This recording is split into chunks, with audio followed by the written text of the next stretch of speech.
ಅಂದ್ರ ನನ್ನ ಫ್ರೆಂಡ್ ಮೊನ್ನೆ ಒಂದ್ ಲೈನ್ ಬರ್ದಿದ್ರಿ. ಅಂದ್ರ ಒಂದ್ ಡೈರಿ ಒಳಗ್ ನಾನ್ ಒಂದ್ ಲೈನ್ ನೋಡಿದ್ದೆ. ಯಾವ ರೀತಿ ಬರ್ದಿದೆ ಅಂದ್ರ ನನಗ್ ಫುಲ್ ಮಾನಸಿಕ ಆಗ್ಬಿಡ್ತ್ರಿ. ಆ ರೀತಿ ಬರ್ದಿದ್ದವ ಲೈನ್. ಏನ್ ಲೈನ್ ಇತ್ತಂದ್ರ, ಕಣ್ಣಿನ ನೀರ ಭಾರ ಆಗದೆ ಇರಬಹುದು. ಅಂದ್ರ ಏನ್ ಕಣ್ಣಾಗ ನೀರ್ ಇರ್ತಾವಲ್ಲ, ಕಣ್ಣಿನ ನೀರ್ ಮನಸ್ಸಿಗೆ ಭಾರವಾಗದೆ ಇರಬಹುದು. ಆದ್ರ ಆ ಕಣ್ಣ ನೀರ್ ಬರ್ಲಿಕ್ ಹಿಂದಿನ ಕಾರಣ ಏನೈತಲ್ಲ ಅದು ಬಾಳ ಭಾರ ಆತದ ಅಂತೇಳಿ ಬರ್ದಿದ್ದ. ಅಂದ್ರ ಆ ಲೈನ್ ಅರ್ಥ ಎಷ್ಟು ಮಹತ್ವದಂದ್ರಿ. ಅಂದ್ರ ನಮ್ ಕಣ್ಣನ್ ನೀರ ಕಣ್ಣಿನ ನೀರಿಗಿ ಬೆಲೆ ಇಲ್ಲ. ಆದ್ರ ಆ ಕಣ್ಣ ನೀರ್ ಬಂದದಲ್ಲ, ಅದ್ರ ಹಿಂದಿನ ರೀಸನ್ ಏನಂದ್ರ ಅದು ಬಾಳ ಭಾರ ಐತಿ ಅಂತೇಳಿ. ಅದು ನನಗ್ ಬಾಳ ಲೈನ್ ಇಷ್ಟ ಆಯ್ತು, ಅದಕ್ ನಿಮ್ಗ ಹಂಚ್ಕೊಂಡೆ ಹೇಳ್ದೆ. ನಮಗ್ ಯಾರ್ ಬೆಲೆ ಕೊಡ್ತಾರ ನಾವ್ ಅವ್ರಿಗೆ ಅಷ್ಟೇ ಬೆಲೆ ಕೊಡೋದು. ಇಂಥ ಜನ ಎಲ್ಲಿ ಸಿಗ್ತಾರೆ ನಿಮ್ಗೆ? ಹೊಡಿರಿ ಚಪ್ಪಾಳೆ, ಹೊಡಿರಿ. ಇದು ನಮ್ ದೇಶ ಅಂದ್ರೆ. ಎಷ್ಟ್ ಜನ ಕರ್ಕೊಂಡ್ ಹೊಂಟಿವು?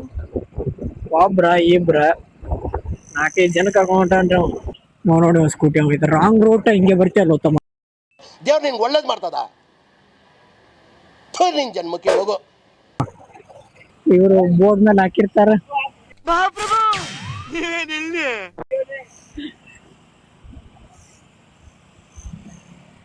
ಒಬ್ಬರು ಬ್ರದರ್ ಹಾಯ್ ಅಂತಂದ್ರು. ನಮ್ಗೂ ಹಾಕಿ ಕುಡಿಯೋದಾಗ ಅಂದ್ರು, ಹಾಕಿರ್ತೀನಿ ಬ್ರದರ್ ನಿಮ್ದು